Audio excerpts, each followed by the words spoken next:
All right, so there's two things going on. Each year, I edit a special edition of Education Week on Black History Month, and there's two, surveys I have for different people to put in the special edition of Education Week. Now, the first one is Black Parents on Black History. This survey is about trying to understand what Black parents want in terms of Black history in their schools, right? If we have looked at the media about all this foolishness that's going on, what's been left out have been Black parents, right, and their voices around Black history. So if you're interested in filling out the survey, I'll put the link in the chat for you while Akil talks a little bit, and you all can fill that out. Help us with the Educational Week Special Edition. Also, this will be the start of something bigger that Brittany and Daphne will work on later on in the next semester. Also, for Black history educators out there, if you teach K-12 education, we have a survey on effective Black history educational resources. I'll put that link in there as well, so you let us know what are some of the most effective resources that you use in the classroom, as well as what are the most effective resources that have helped you teach Black history in the classroom. And I'll put that link in there as well. All right, enough of center stuff. Thank you for listening. We're here for our special guest, our special nerd for today, Mr. Akil Parker. So Akil Parker retired from the School District of Philadelphia in 2018 to grow and develop his math tutoring and educational consulting company, All This Math. He works diligently to empower youth through mathematical education. He worked in Philadelphia Public Schools as a math teacher for over 15 years, with courses ranging from pre-algebra to calculus, including the state standardized test prep and SAT, ACT prep. He has transitioned from working on the front line in the classroom to working behind the scenes as a math tutor, preparing students to perform well in their classrooms, even in a different capacity. His goal has always remained to empower youth to understand mathematics as a viable tool for students' benefits. His children have inspired him to expand mathematical teaching and tutoring beyond the classroom. And I can contest to his tutoring skills as, my son Preston. He has tutored Preston before in math, and now Preston is very cocky in his math as he doesn't study anymore but makes 96s. Now, I can't promise that for your child, so don't do that. But my child's hard-headed. He doesn't listen to me. So, but he has a straight 96 in one of the hardest maths that he can take in 7th grade. But yeah, so I can definitely vouch for Mr. Parker. So, all right, Akil, man, we'll turn it over to you. All right, I'm going to share my screen. So yeah, I really appreciate that. Because that, the fact that, you trusted me to work with your son, and then, he's been able to achieve success is one of the greatest endorsements that I could receive. And, that's really the goal of, my company, All This Math, and what we do is really to build that confidence, to build the confidence in a lot of, young Black students. Because a lot of young Black students lack confidence because they haven't had enough. Either the material hasn't been explained in a certain way that really makes it make sense, or they just haven't had an opportunity to get enough correct answers, enough success, experience tangible success. So I'm glad to see that, Preston's got that 96, and I hope he's able to keep that up. So the title of my presentation, as you see here, is Understanding Statistics to Give Meaning to Black History. And statistics is one of the topics that I really was enthusiastic about, leaning into, because I know statistics is one of those classes that, in college, it can make people cry. And so I want us to, get a better understanding of stats and kind of look at it a different way. And also for a lot of us to, if we're teaching in the elementary, middle, and on high school levels, to, in our history classes, start to think about, statistics and introducing the children to statistics in that way. And even if somebody's in a mathematics classroom, for them to start introducing history, in order to do that. So my bio was already read, but just, you know, couple things. I was born in New York City, raised in Baltimore, relocated to Philly after college, after I graduated from Morgan State. As it says, I'm HBCU trained. Attended Morgan State, earned a bachelor's in finance. Never originally wanted to be a teacher. Kind of one of the happiest accidents that kind of ever happened to me in life. I've never looked back. I'm glad I got into the classroom back in 2005, and I've been teaching high school math ever since then. In the meantime, I did teach history in a couple of spaces in an upward bound program, and also in one of the high schools where I was teaching math. I created an elective course called African Americans in Philadelphia, which my students renamed affectionately Black Philly, which I like that name better anyway. So we went and rocked with that. But then I earned a master's in education from Lincoln because I had thoughts of going into administration because I worked for, you know, some administrators that really weren't that efficient at their jobs and effective. And I said, well, if they could be principals, I definitely could be a principal. But then I decided that I wanted to stay kind of in the classroom and not have to deal with a lot of the, you know, administrivia and bureaucracy of being in administration. You know, I decided I didn't want to do that.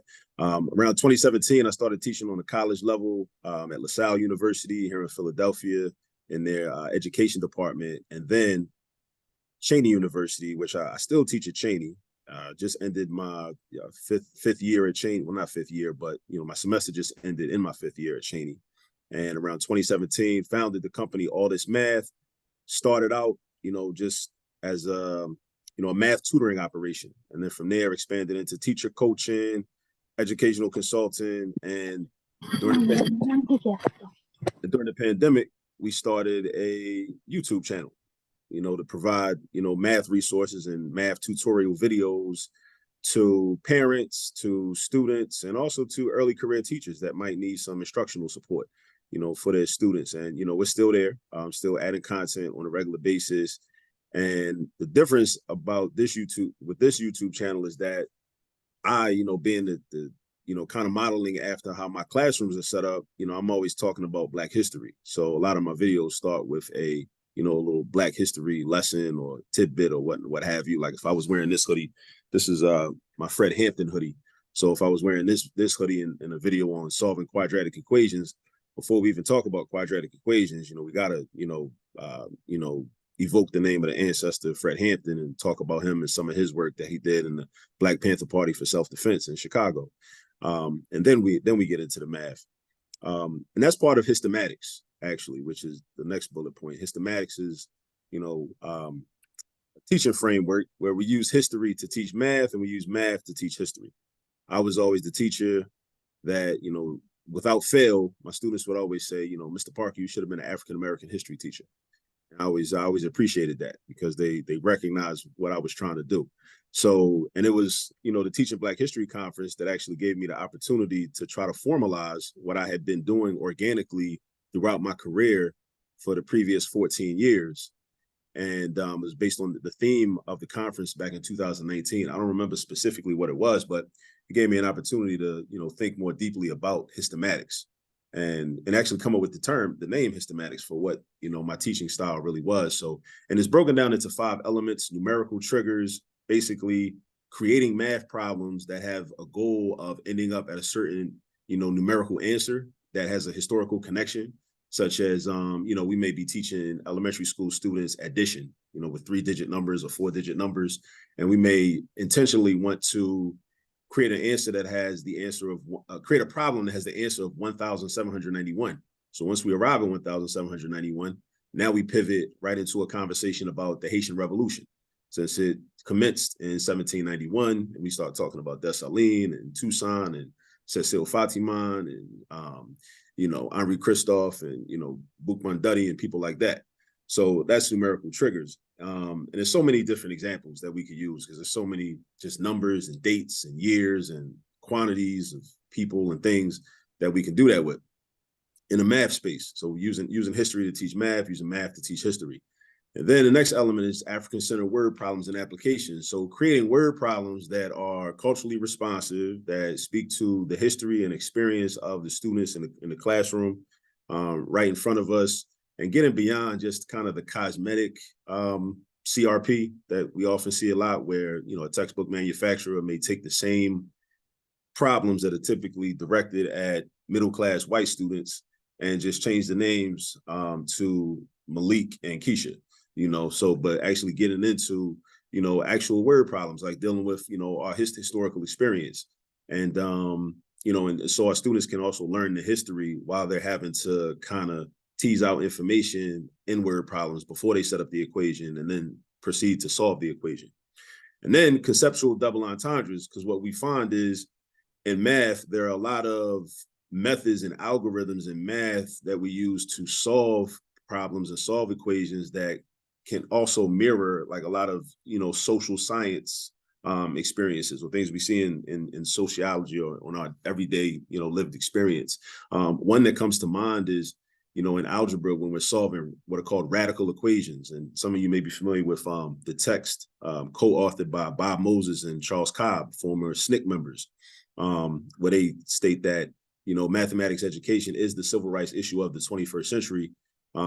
Radical equations, that's the title of the book, but when you're actually solving radical equations, it's essentially a two-step process where you have to isolate the radical, the term that has the radical sign, and then eliminate the radical sign, and then proceed to solve for X or solve for Y or whatever the variable may be. But when I conceptualized that and I thought about it more deeply, I said, well, isn't this exactly what, you know, COINTELPRO programs actually intended to do, you know, in the 1950s, 1960s, you know, isolate the radicals from the community, attempt to discredit them in different ways, and then eliminate them, whether through, you know, right out murder or, you know, incarceration. You know, they become political prisoners that are never meant to be released from jails, such as like, you know, Mumia Abu-Jamal right here in Philadelphia. You know, people like that. Imam Jamil Al-Amin, formerly H. Rap Brown, who ran with Kwame Ture when he was still Stokely Carmichael in SNCC, you know, in the 1960s and whatnot. You know, so there are a lot of mathematical processes and algorithms that mirror a lot of the things that we see when we're studying history, when we're doing deep analysis of history, political science, and so on and so forth. So that's where conceptual double entendres comes into play. And then which is the subject of today's presentation, the statistics of the African experience, like how to use the same concepts from the stats textbooks, you know, no matter how fundamental or how complex, whether we're dealing with Z-scores and confidence intervals, or dealing with mean, median, and mode, or just percentages, you know, percentages and fractions, right? To really get a better understanding of the experience that we've had. And the last element is the math exemplars of African descent. And what I mean by that are like, you know, the Black people that, you know, studied math formally, earned PhDs, earned master's degrees, and taught math, you know, at high levels, and, you know, whether K through 12 or on a college level and graduate level, but also those people that may not be, you know, by Western historiographical standards or historical standards, they may not be considered or identified or classified as mathematicians, but I would classify them as mathematicians, or at least have a proximity to mathematics, such as like a Du Bois, you know, with the work that he did with the Philadelphia Negro, which is one of the texts that I'm going to highlight today. It's really a statistics textbook that really could be used as a statistical, it's a statistical survey. So it could be used as a statistics textbook. Or even someone like a Sundiata Acoli, who this inspired me, because learning this about him is that he earned a mathematics degree from Prairie View A&M University. And of course, Sundiata Acoli was part of the Black Liberation Army. He was actually in the vehicle, in the car that got pulled over on the New Jersey Turnpike back in 1973. He was in the car with Assata Shakur and with Zaid Malik Shakur when the New Jersey state troopers attempted to assassinate them. He wasn't shot, but Zaid Malik Shakur was murdered on that day, and Assata Shakur was also shot on that day before, you know, she was incarcerated, and he was incarcerated as well. I believe he was a political prisoner himself for many, many years. I think he either was released early this year or sometime last year. I'm not sure, but those are some of the exemplars. So the PhDs in math that, you know, a lot of us, we don't learn about, you know, our children don't learn about in school, you know. So, and I think that, you know, if we did learn about, you know, Black people that did math at a high level, then we start to identify with mathematics as something that we do. In addition to talking about how our ancient ancestors on the continent of Africa used math, to develop civilization, and whatnot, but also just other people that have used math as a tool, to advance themselves and advance their communities. And when we think about a lot of revolutionaries, such as like, Amilcar Cabral's, people like that in Guinea-Bissau, Cape Verde Islands, and how, he went and studied engineering, in Portugal.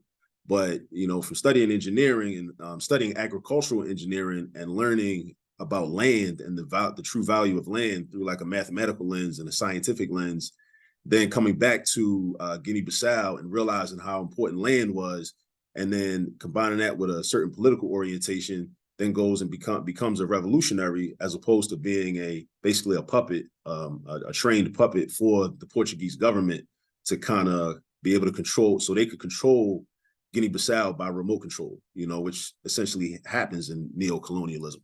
So I think that understanding the math helped him to understand the necessity for being revolutionary. And what is statistics? Statistics. So let's start with that. So basically, the science of collecting, organizing, analyzing, and interpreting data in order to make decisions. Right? And hopefully, the better that we're able to collect, organize, and analyze and interpret the data, we'll be able to make better decisions. Hopefully, there's a direct relationship there, right? The better we can do these things, the better decisions we can make, hopefully. So that's why the math is key. So as I said, we're going to focus on the fourth element of hystematics, which is the statistics of the African experience. And some things I want us to think about is, why do we need this? Like, why does this even matter? Like, why should we care? Well, for one, I believe that students will have a better understanding of history if they're able to better quantify the history at hand. I often think about, students that may be in high school or middle school, and they may sit in math classrooms and have no understanding of percentages or fractions. Don't really understand the concept of those math concepts or those math terms. Can't really solve problems involving percentages, can't really solve problems involving fractions. But then they go to their social studies classroom or their history classroom, and they'll read a passage from the textbook that has a percentage in it, and they may be proficient at recognizing numbers and the percent symbol and read it with confidence. But then the question becomes, and there may not be an opportunity for the teacher to really know, okay, does this student really understand what they just read? But if you don't understand the concept of percentages, but you are expected to, then how can you really understand the information that is in that paragraph or is in that passage that you just read? Because, even though you say it, can you really critically analyze what you just read if you don't know what 35% of a population actually means? Like, how many people is that really, right? So this is one of the things that, has motivated me to develop this presentation. And we can use historical texts as math textbooks in order to teach history and mathematics simultaneously by developing math word problems from those historical texts. We can replace the typical math textbook, which is something I'm pushing for. Because the typical math textbooks have their value, but they're very limited, because you can't learn, about Douglas in the typical math textbook. You can't learn about Ida B. Wells in the typical math textbook, Du Bois in Philadelphia, how Europe underdeveloped Africa in the typical math textbook. But yet the same quantitative data is in these books. So why not just use these books and just teach math through these books, right? And it's a way to, decompartmentalize educational disciplines. And this helps with recall because it's similar to element 1 of hystematics with the numerical triggers. So the hope is that whenever a child, if we're successful with it, whenever a child sees those numbers, 1791, they're automatically going to think about Haitian Revolution, and the experience. If there was a problem, dealing with, I might create a problem that has the sum of 381. And what's the purpose of that? I might want to connect someone to the Montgomery bus boycott, which lasted 381 days. So it's about being intentional and creating a situation where the students will remember, for years. I know, whenever I see the number 7, it works with other things too. Whenever I see the number 702, I always think of the R&B group from the 90s or the early 2000s. It's just in my head, 702. It's just what it is. And we can do the same thing with mathematics and historical information. I already talked about how students that lack math proficiency can kind of hide the same deficiency in history courses. And mathematical literacy is part and parcel of language literacy. You know, I like to think that a lot of things that we read are, contracts and, different things of that nature are just big, long math word problems. That's really what they are. They're long math word problems. So if we don't understand the math, then, the mathematical relationships between the quantities, then how can we actually understand what we're reading, even if we can recognize and pronounce the words? So we have to be able to do quantitative analysis, or we're just limited to anecdotal musings. So I want to go through some examples. I'm featuring Life and Times of Frederick Douglass, Crusade for Justice, Autobiography of Ida B. Wells, The Philadelphia Negro by Du Bois, and How Europe Underdeveloped Africa by Walter Rodney. So we start out with the Life and Times of Frederick Douglass, and there's a quote from, this is page 18, which kind of talks about, it talks about him traveling with his grandmother, leaving the plantation that he was on, because it was a system in place where the enslaved Africans, once they reached a certain age, they had to go to a different location, different physical location, different plantation.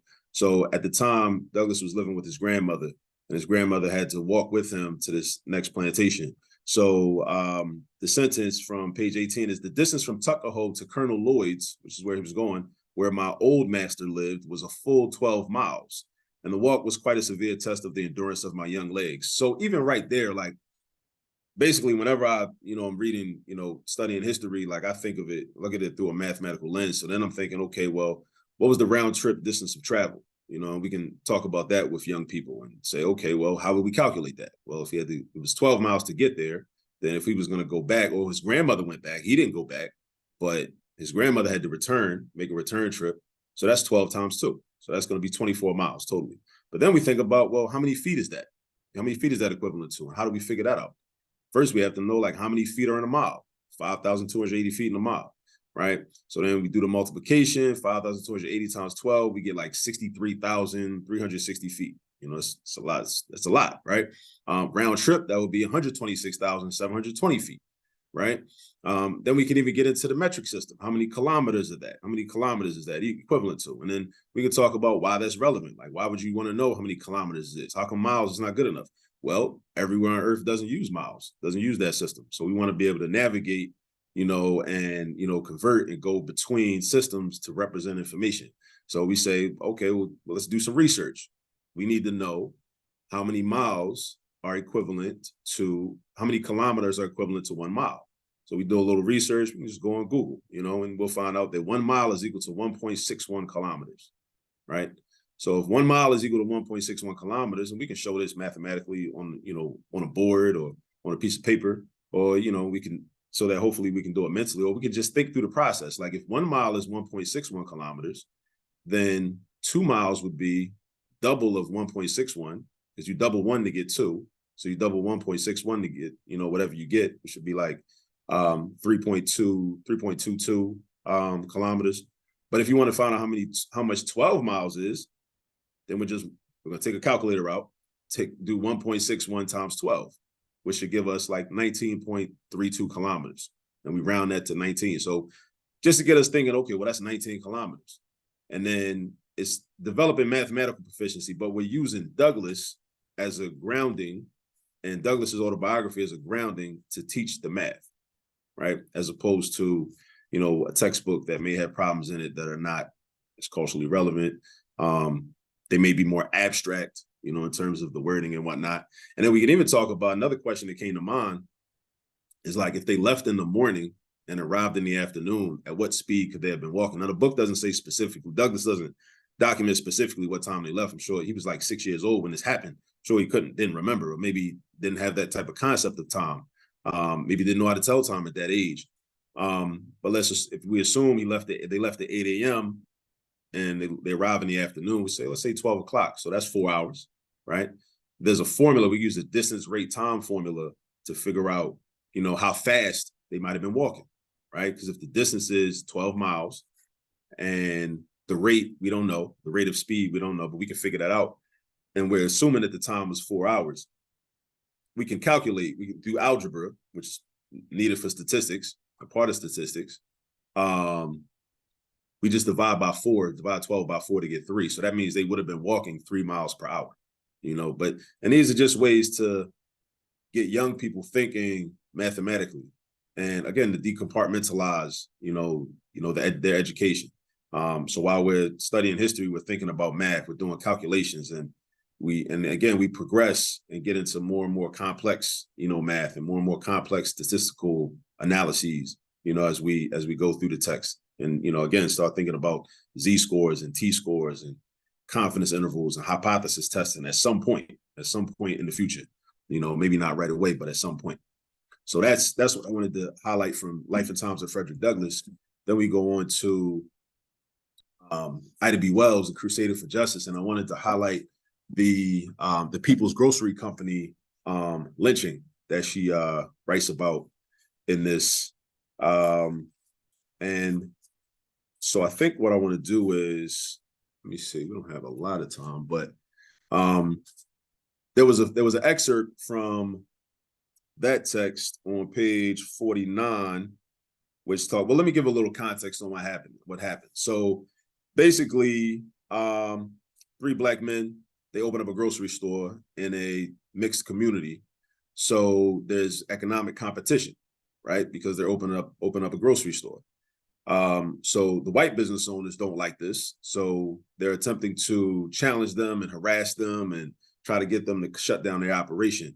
One day, some color, and I'll read this from the book.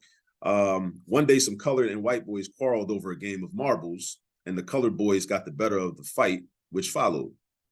The father of the white boys whipped the victorious colored boy, whose father and friends pitched in to avenge the grown white man's flogging of a colored boy. The colored man won the fight, whereupon the white father and grocery keeper swore out a warrant for the arrest of the colored victors.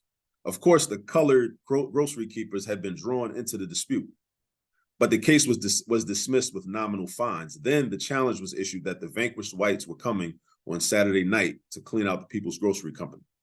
So essentially, some boys get into a fight. Black boys beat up the white boys.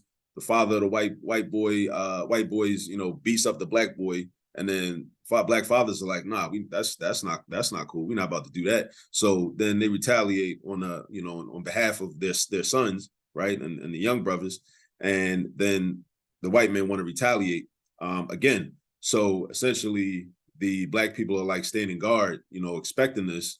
And later on, some white people come in and attempt to, attack them. And the black men are there in the store, the People's Grocery Company, like waiting and prepared, and they shoot at them, right? So then the white men flee, and then there's this big story that officers of the law, black people are shooting white men non-discriminately, officers of the law. So then over 100 colored men have been dragged from their homes and put in jail on suspicion. And if I had been able to do more research, I was trying to find the total. An example of a problem I would offer is if I knew the total population of Blacks in Memphis in 1892, when this took place. This took place in 1892, in March of 1892.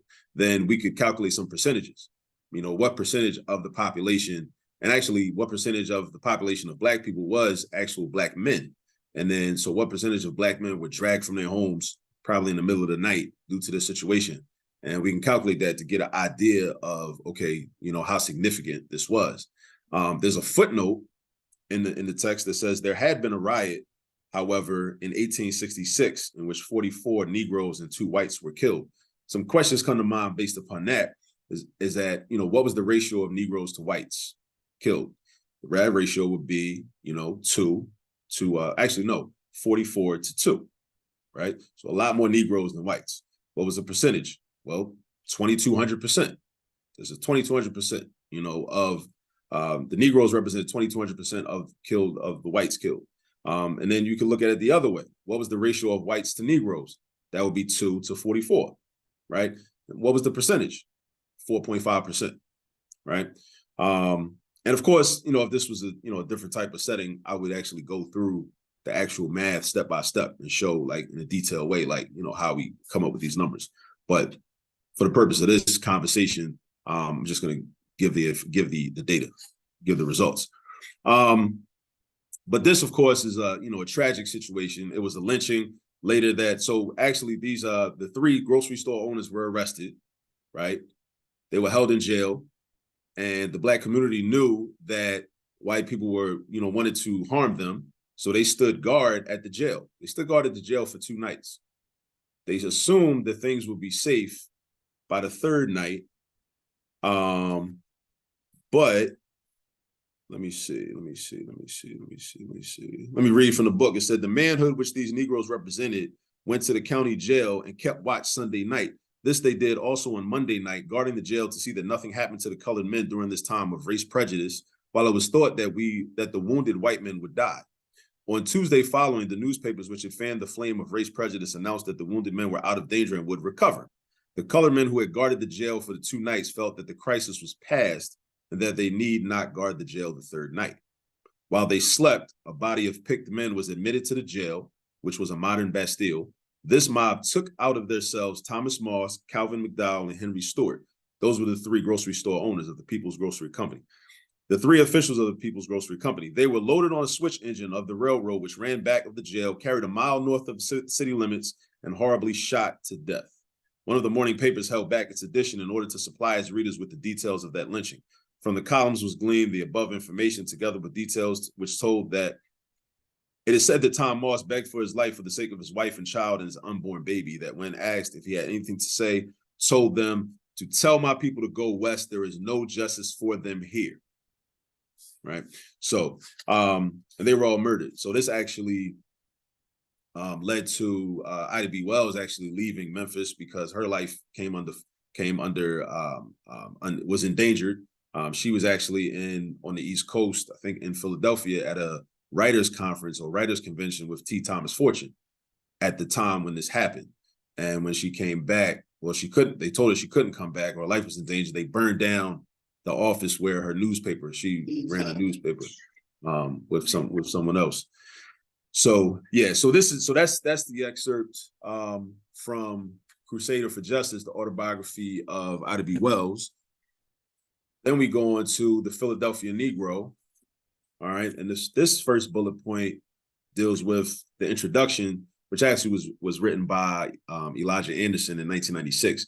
It's an updated introduction in this book. In 1890, the Black population of the city of Philadelphia stood at only 39,371, which was 3.8% of the total population of 1,046,964. As of the 1990 census, the Black community numbered 631,936, or 39.9% of the total population of 1,585,577. So just, a way to kind of conceptualize with the mathematical understanding. If you understand the math conceptually, you can conceptualize what the relationship was and the racial dynamics of the city of Philadelphia was in the year 1890 compared to the year 1990. So you can see the trend.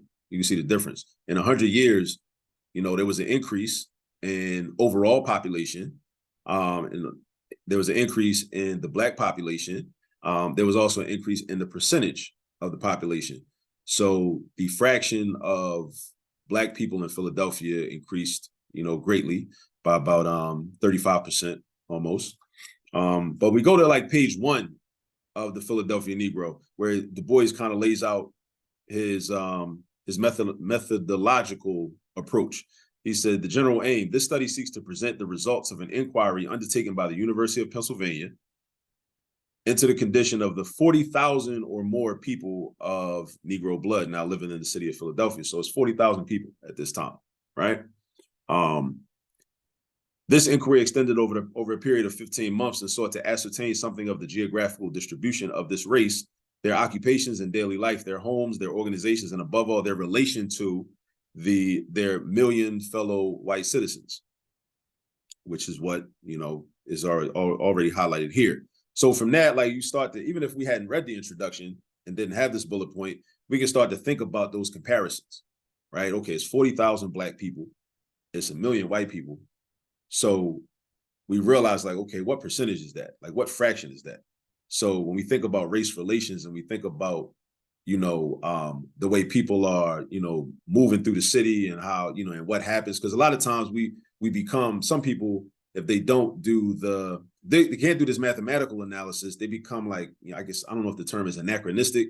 It's kind of like this attitude of like, that couldn't have been me. But then they haven't properly contextualized what the conditions actually were in that time. They're looking through a lens of the current environment or the present day environment, because it's very different as a Black person being part of a population that's 3.8% of the total population, as opposed to being part of a population that's 40% of the total population. Those are two very different things.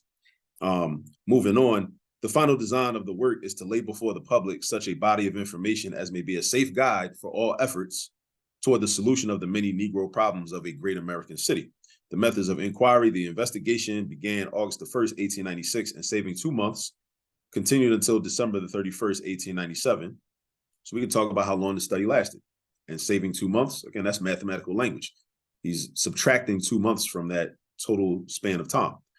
The work commenced with a house-to-house canvass of the 7th Ward. This long, narrow ward extending from South 7th Street to Schuylkill River and from Spruce Street to South Street is an historic center of Negro population. Actually, with that part right there, I would get into some like geometry, talking about, cartography and like, demographics and, mapping and whatnot.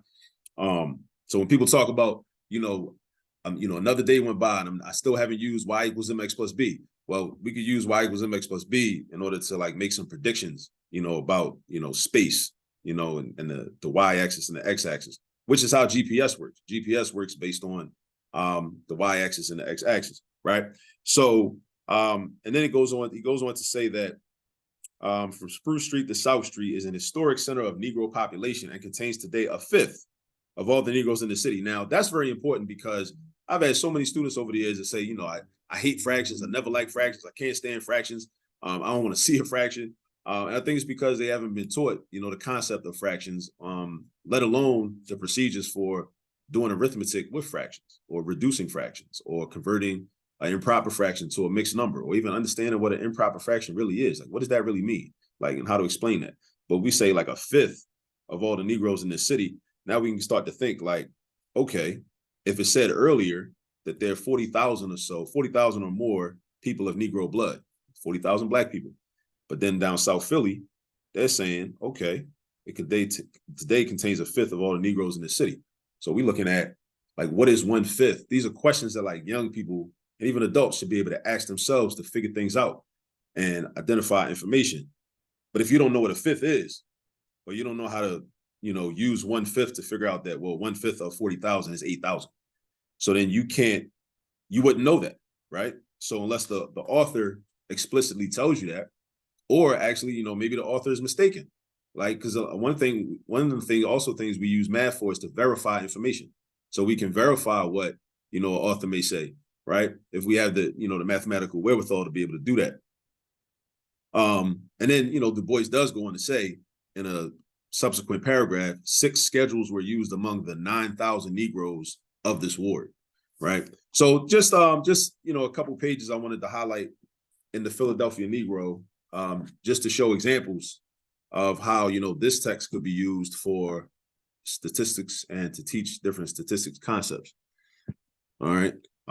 Last but not least, definitely not least, Walter Rodney, How Europe Underdeveloped Africa.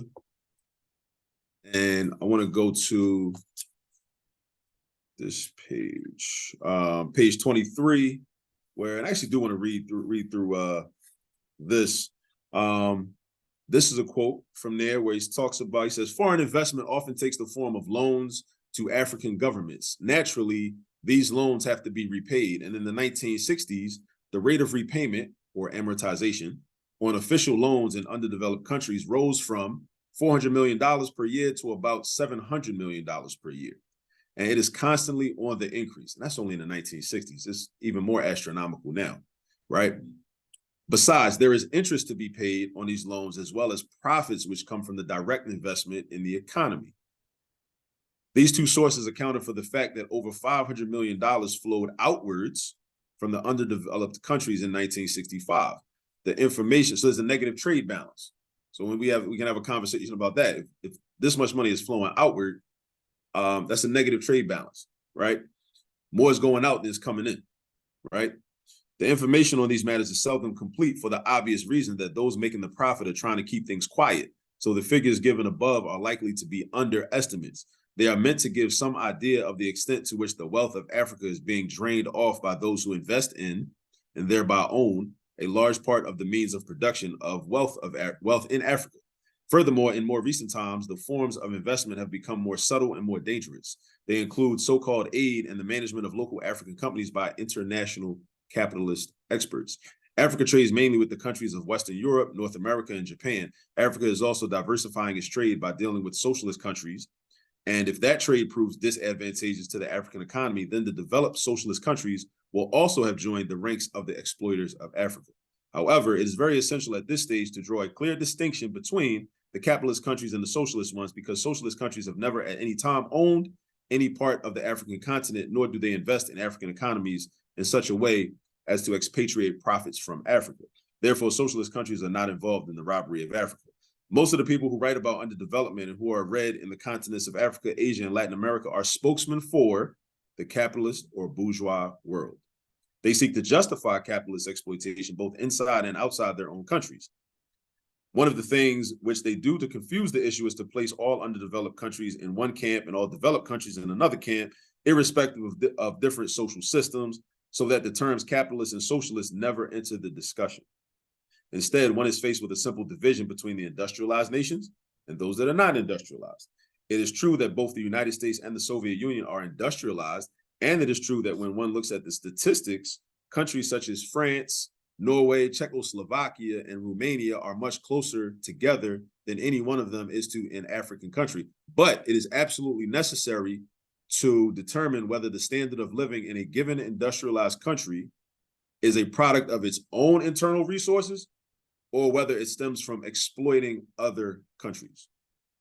The United States has a small proportion of the world's population and exploitable natural wealth, but it enjoys a huge percentage of the wealth which comes from exploiting the labor and natural resources of the world. So a lot, and this like opens up the door for like, a lot of conversations, whether it's about financial literacy, which I think should be preceded by economic literacy, because oftentimes financial literacy focuses a lot on just how to basically become an exploiter like the people that get rich by exploiting like the people that have already been exploited and kind of duplicate those efforts. But when we look at like we do economic analysis, then we're saying, well, where's this money coming from? It's kind of like, my like I wasn't an education major in undergrad. I was a finance major.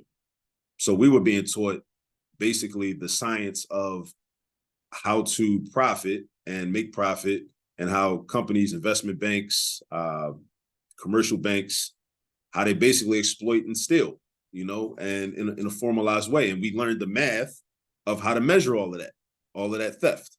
We're using algebra to kind of quantify it, but it was normalized. So we never kind of looked at, whether this was right and appropriate, because it was just the way it is. It wasn't until years later when I read Kwame Nkrumah, Neo-Colonialism, the Last Stage of Imperialism, which essentially is set up like a finance textbook, except Nkrumah is saying, well, look, and he's like, breaking it down to the, most minute detail. How many tons of bauxite did Germany steal from this country? How many tons of, gold, silver, and, cobalt did France steal from these colonies? And, and he's really breaking it down, but, showing like the other side, whereas oftentimes these situations that are in place where you have neo-colonialism, you have a colonial power and you have a colony, there's like this ingrained idea that that's how things are supposed to be. And, you don't think more deeply oftentimes about, well, why is it like that? Or should it even be like that? And I think that like, by doing the mathematical analysis, it forces you to recognize the contradictions, right? So with this passage that I have on the screen, this is from like where I started reading on page 23.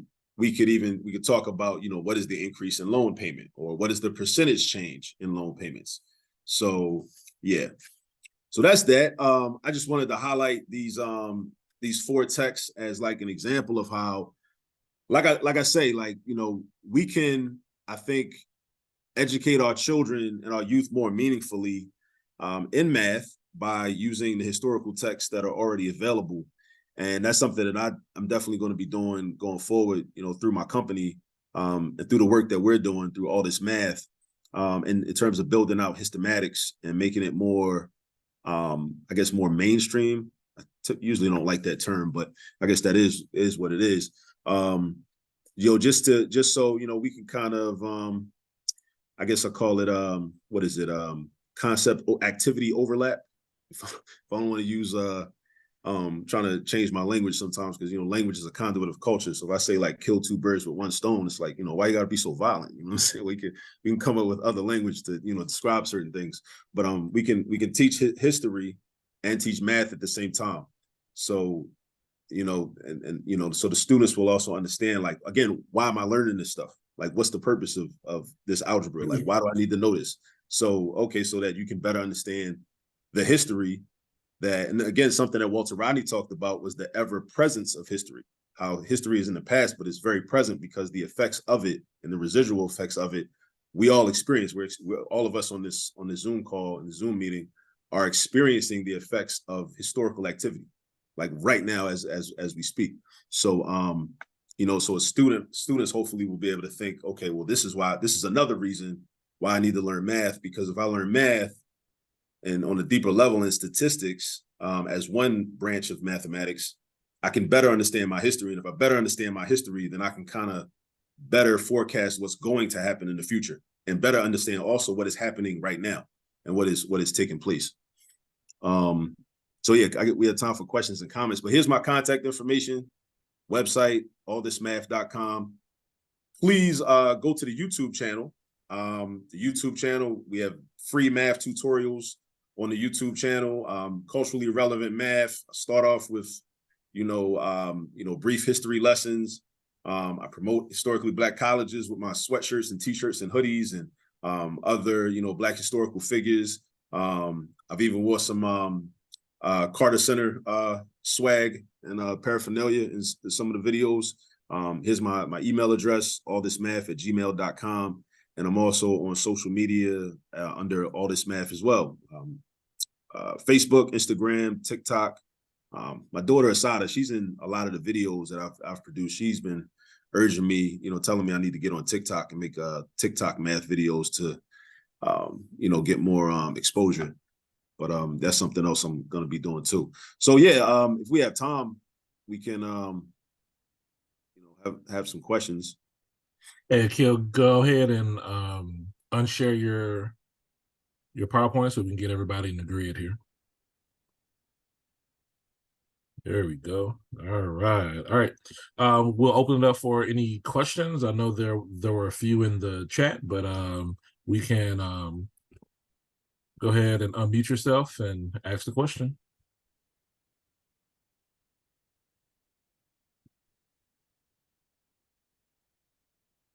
I don't have. Oh, I'm sorry. Go ahead. Sorry. No, you go ahead. Oh, thank you, dear. I have to say, I'm in Hawaii and I am so inspired. I've been kind of down. I teach 7th grade social studies. We're looking into slavery in the North, and you bringing in math and bringing it here to Hawaii. I'm in a school that we have 75% military families. We serve them all 7 branches now because we have space now also in the military is here. So I have to thank everyone here, even those that I haven't had the privilege of speaking to allow this platform to happen. I just ran into this nerds, Black nerds on Saturday. I was looking for some work to finish the historical Hudson River. I'm doing a curriculum for them and just amazing. Please continue that. We need more voices. We need to, I guess what it is, sometimes it saddens me that we just can't pull it together. So I was born in Cape Verde, very active in a lot of the issues in Senegal and trying to start up a nonprofit organization in Liberia with a couple of social workers that's been working for over 30 years in Massachusetts. All I have to say is thank you. Thank you. Thank you. Thank you. Yeah. Hey, a shout out to Dr. Penny for waking up early in Hawaii to join us. I think it's like 7 o'clock or something over there. 7 o'clock in the morning. Shout out. All right, Ms. Fields, we've all been waiting for you. Well, I can't even talk. I'm so in awe because you think you have been educated and are intelligent to relay information. I never saw the correlation, but I'm going to figure out a way it can go back to first grade and bring this math. I'm going to work on it. I'm going to come up with something, and I thank you so much. I didn't understand a lot, but I see there's more for me to learn and continue to learn. And at 75, I'm going to keep learning. And as I get it, somebody else is going to get it. I'm going to mute myself. I appreciate that. Yes, please unmute yourself for any questions that you may have. Okay, I was like, okay, let me raise my hand. So, okay, this was fantastic. So I'm thinking high school. I had a student approach me about wanting to bring in AP African American Studies, and it was not in our high school. So I'm thinking also about that framework and a capstone project around this. Have you thought about potentially working within a framework like a capstone as a, or even as a independent study for students to sort of tap into? Because where school districts are not allowing or do not have Black history programs, there is, I think, space for that. Philadelphia is blessed because they had district resources available, but I'm thinking they're no longer available if you're not in Philadelphia. So what are your thoughts on us creating a type of virtual homeschool to do this that could be sustained for children so that they can use statistics, census data, workforce data at the high school level to sort of forge conversations, whether it be structured College Board or something completely unique? So I like that idea. I'm intrigued by it. I would like to learn more about it. I'm not as familiar myself with Capstone or with the AP structure and whatnot, but it's something I would like to learn more about. Since you mentioned like homeschools, I currently actually teach within 2 virtual homeschools. So I know there are other like virtual, homeschools just throughout the country that possibly would be willing to house something like that, since they already have the infrastructure, or at least they could be, I guess, spoken to find out like what some of their best practices are for maintaining a homeschool. That's the first things that comes to mind. But yeah, I think if it makes sense and it's a way to kind of get this out there and just get it just as a different approach to math. Because like I said, like, I've been there, like, students, frustrated and, asking me like, why do I got to use this stuff? And also as an earlier career teacher, not having good answers for that question. And that's really one of the, and sometimes, as a math teacher, you take it as an attack on your ego, a personal attack on you, but it's really one of the best questions that a student can ask, and there are a lot of different answers for that question. And sometimes there are different answers for different students based on their background and what their goals may be.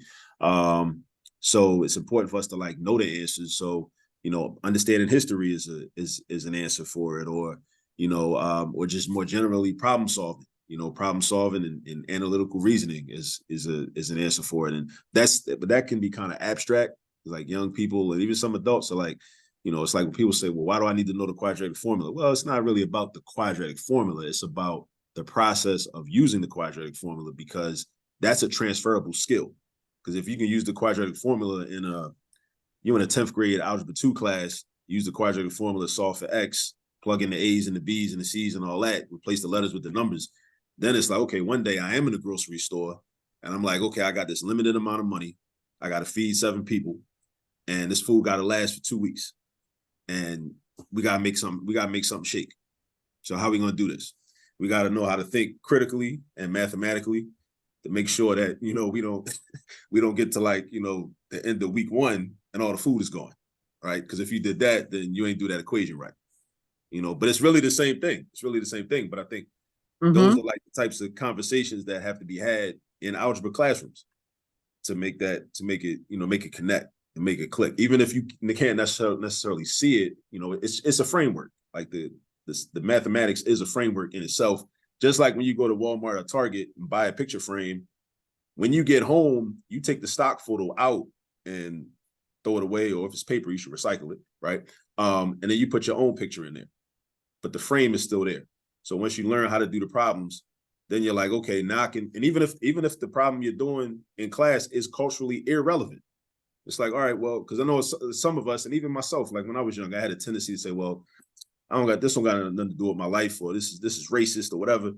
And I would like not learn certain stuff but in fact, you should learn it. But then once you know the skill, you can apply it to something that is relevant to your life and something that you do care about and something that you love, you know, even if it's the example from class has nothing to do with you, but it's not about the example. It's about the process, you know? Are those kids just greedy? So the mathematics don't work.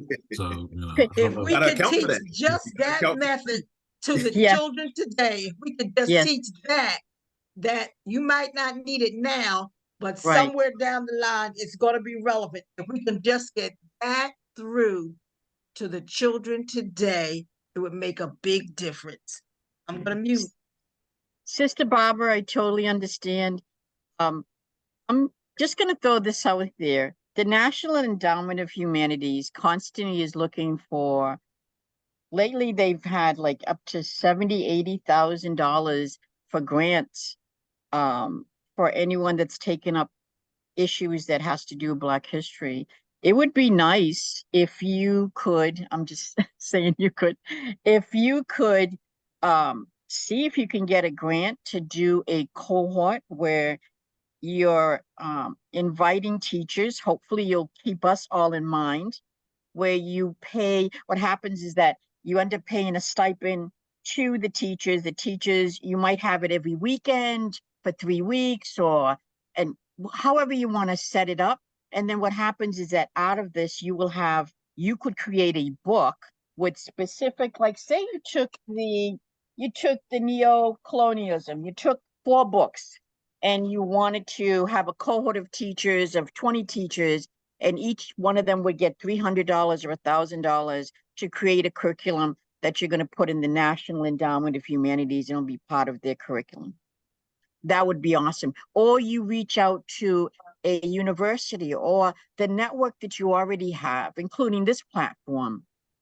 I think the key that I find has been successful with me adding Black history into my curriculum, even British history, when I talk about, Black History Month in February, some of it I think is that we need a platform where teachers can get together with their curriculum so they don't have to feel intimidated or trying to find something online. We're not finding it online. I'm sorry. I'm searching every day.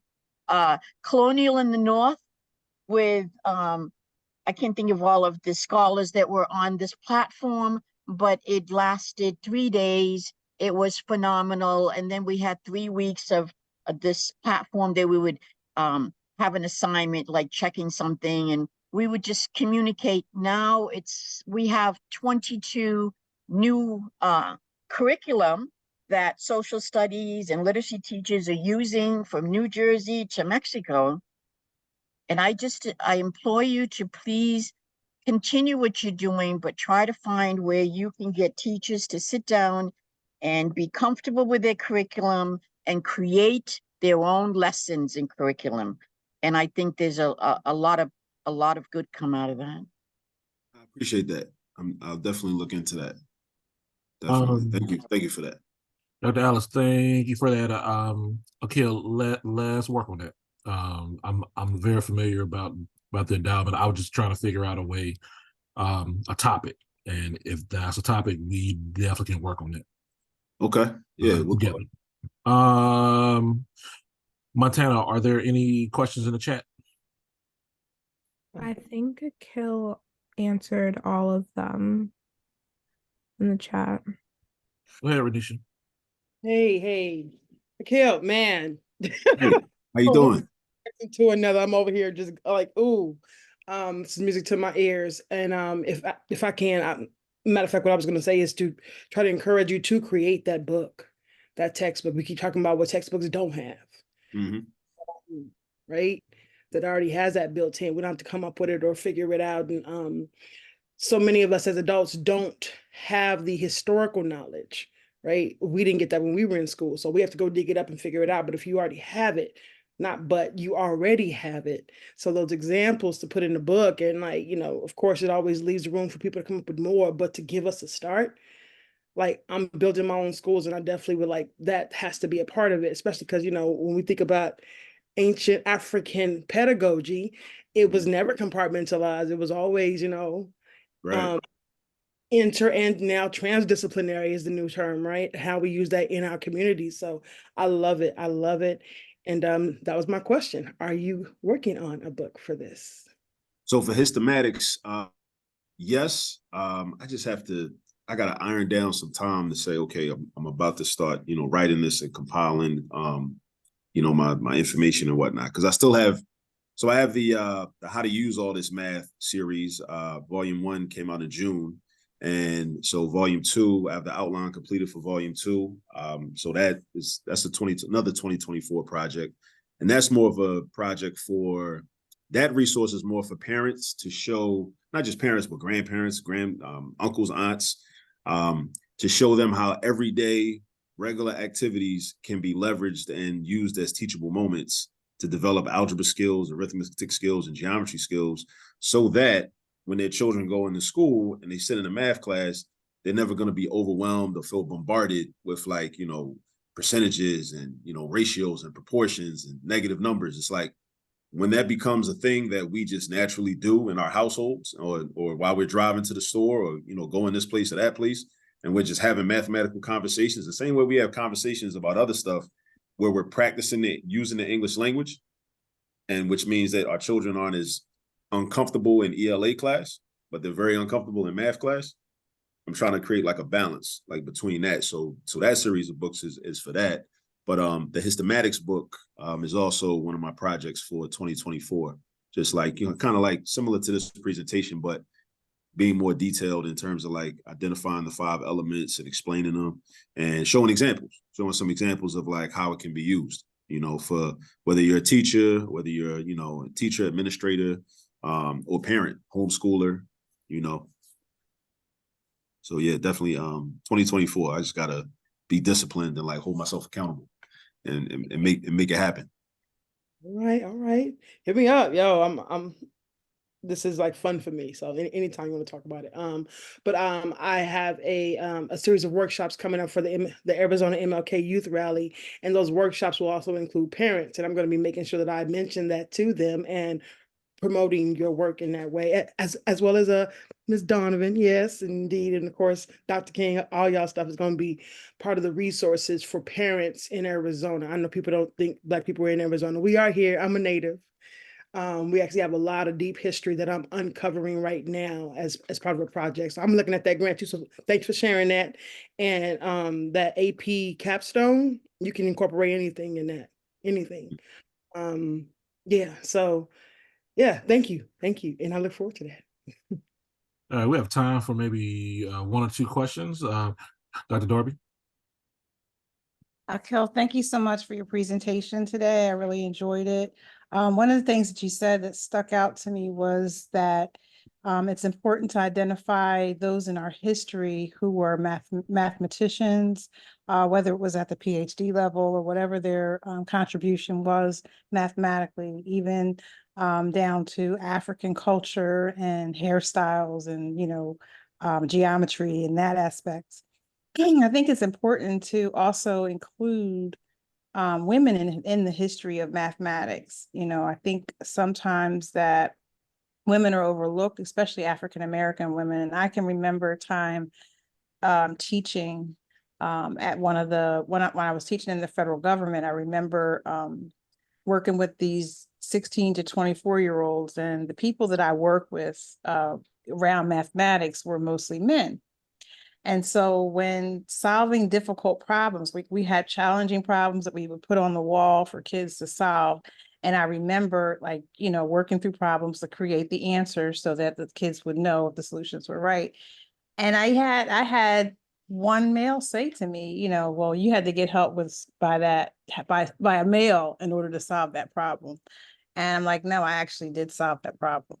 You know, and I think that a lot of women sometimes are overlooked when it comes to mathematics because it's a male field, male dominated field, as is a lot of STEM fields.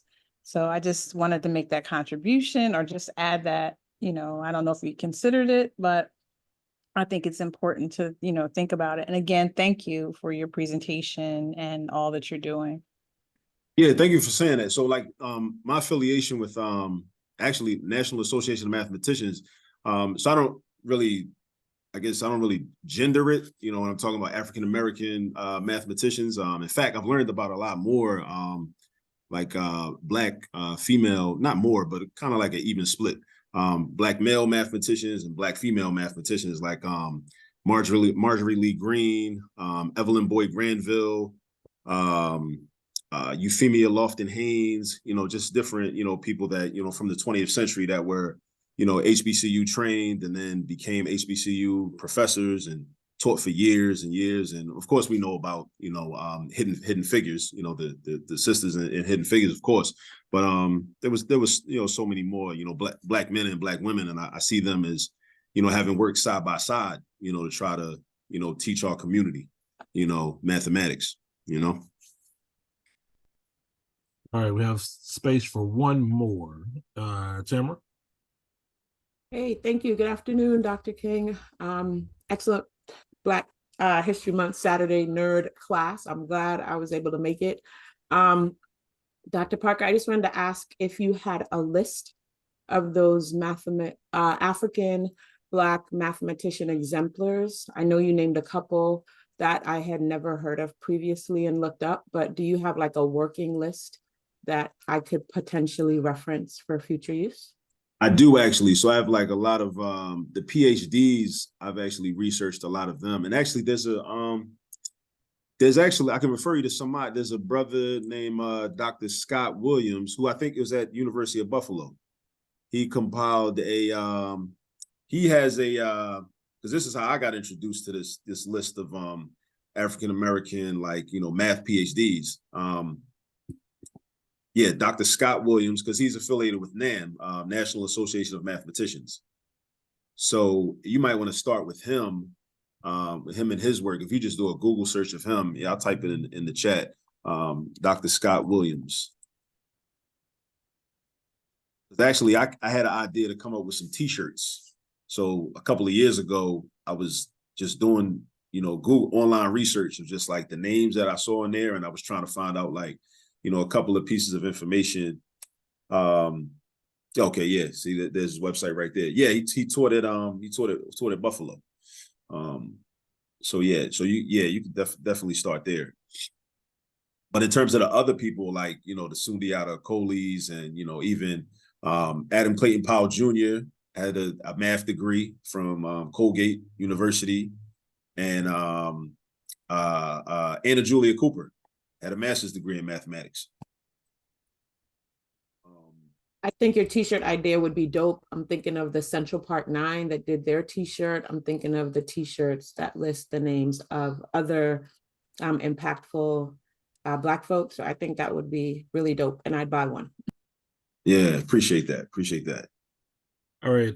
So I remember a comment earlier in the chat about they wanted to ask you about your tutoring service, and if you can explain your business side to folks here. Yeah, so we do offer tutoring. It's all virtual. And if you go to the website, go to allthismath.com, and there's a tab for a contact form. And you can fill that out and just let me know you're interested in tutoring. We currently, you know, we have two tutors, myself and my son. My son Nassim is a college freshman, pre-med major. And but he's been working with me since 9th grade, and that was a way for me to get him to get opportunity to practice his math skills, and also it prevented me from having to pay him allowance because he could actually earn his own money by doing the tutoring. So so yeah, so it would be either myself, if my schedule permits, or his. But I know he just took his last final at Morgan yesterday, so he's got a lot of free time coming up for the next month and a half while they're on their mini mester, you know. Yeah, so that's how the tutoring is. But yeah, please reach out. Please let everybody know about the tutoring. But also I'm really doing a lot to, and have been doing a lot to, promote the YouTube channel, because the YouTube channel is the next best thing to private tutoring. You know, you get the, you know, and I'm really, because I want you know, our students and, you know, people in our community to know that they have a resource available that's, you know, culturally relevant, you know, where I take a lot of time to break things down, and I hit those like blind spots, because there's a lot of YouTube videos and a lot of YouTube channels that deal with math.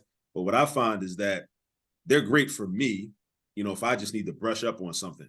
But I find that they often don't do a good job of, some of them, as good of a job with dealing with those fundamentals, you know, and like plugging in, you know, those math blind spots and those learning gaps. So I try to like always, and I try to like really tell a story. You know, every math problem is a story. And, you know, and I think that's one thing that's missing. Like earlier in my career, I was much more, in terms of classroom teaching, I was much more abstract. Like, okay, this is the formula, this is the algorithm, let's do this, replace the letters with the numbers, let's get the answer. But, you know, I try to be more like incorporate more of like a, you know, a African, you know, jelly, you know, storyteller type of approach to like every math problem. That's why I like word problems so much. You know, I used to hate word problems when I was younger, but I really like word problems a lot, because it's a story, and it's like a narrative. And, you know, we're trying to figure out, you know, trying to get to the answer, you know, from there. So yeah, definitely the YouTube channel. So please subscribe to it. All This Math on YouTube, and let everybody you know about it. You know, all your friends, all your family, you know, even the people you don't like, you know, tell them to subscribe too. You know, everybody in your group chats, you know, drop it in your group chat, and let everybody know about it. And it's not just for children, it's for parents as well, because you know, parents have concerns about the new math.